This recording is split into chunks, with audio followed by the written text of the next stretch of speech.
প্রিয় ভাই সব, আমরা যে দেশটিতে বাস করি এ দেশটি বড় ভালো দেশ।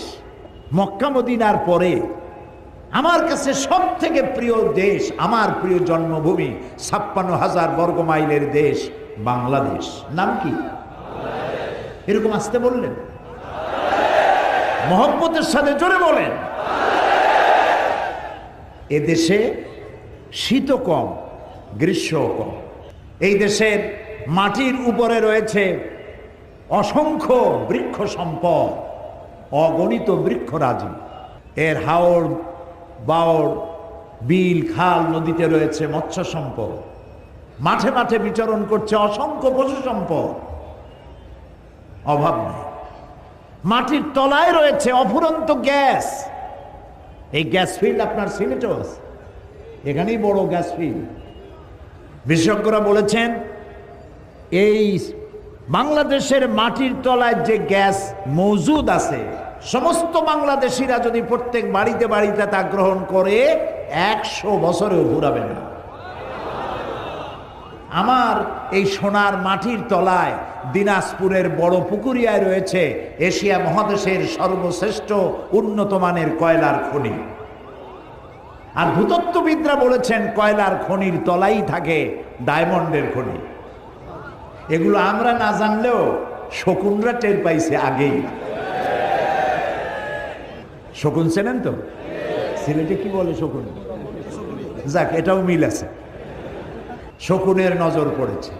এরপরে বঙ্গোপসাগরের ভিতরে 250 নটিক্যাল মাইল, যেটা বাংলাদেশের অংশে, এর ভিতরে রয়েছে পেট্রোল।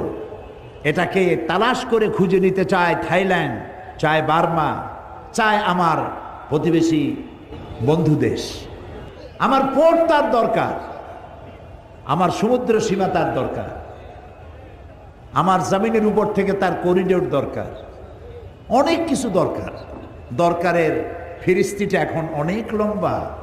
আরো চাই, আরো চাই, চাওয়ার কোনো শেষ নাই। এরপর আমার এই 56,000 বর্গ মাইলের উপরে যে মানুষগুলি বাস করে, এই মানুষগুলি পৃথিবীর মধ্যে অনেক ভালো মানুষ। 15 কোটি মানুষ বাস করে জমিনে, যে মানুষগুলি খুবই ভালো, দারুণ পরিশ্রমী, অল্পতে তুষ্ট, বেশি চায় না, অল্পে তুষ্ট। মোটা কাপড়, মোটা ভাত, চুরি ডাকাতি থেকে বাঁচতে চায়, আরামে থাকতে চায়, এইটুক চায়। এর বেশি নারীতেও চায় না, পুরুষেও চায় না। আর এর থেকেও বড় কোয়ালিটি, বাংলাদেশের মানুষ সব থেকে বেশি ধর্মপ্রাণ। চাই সে হিন্দু হোক, মুসলমান হোক, বৌদ্ধ হোক, প্রত্যেক জাতির মানুষগুলি দারুণ ধর্মপ্রাণ। এই বাংলাদেশের মাটির গুণ এটা, আলহামদুলিল্লাহ। আপনি দেখবেন হিন্দু মহিলারা মাথায় ঘোমটা দিয়ে চলে, সিঁথিতে সিঁদুর লাগায়, শাখা পরে, খুব শালীন মর্যাদার সাথে চলে বাংলাদেশে। মুসলমানরা তো পর্দা করেই, পর্দা করে না, তাদের সংখ্যা কম। মসজিদে লোক ধরে না, মসজিদগুলো ভরে যায়, মাহফিলের মাঠে লোক ধরে না। পৃথিবীতে কোথায় পাবেন এত সুন্দর দেশ? সুতরাং এই দেশের মানুষের বৃহত্তর জনগোষ্ঠীর ইচ্ছার বাইরে কোনো সিদ্ধান্ত কেউ যদি ক্ষমতার জোরে নিতে চান, সেই সিদ্ধান্ত জনগণ কোনো ক্রমে মেনে নেবে না।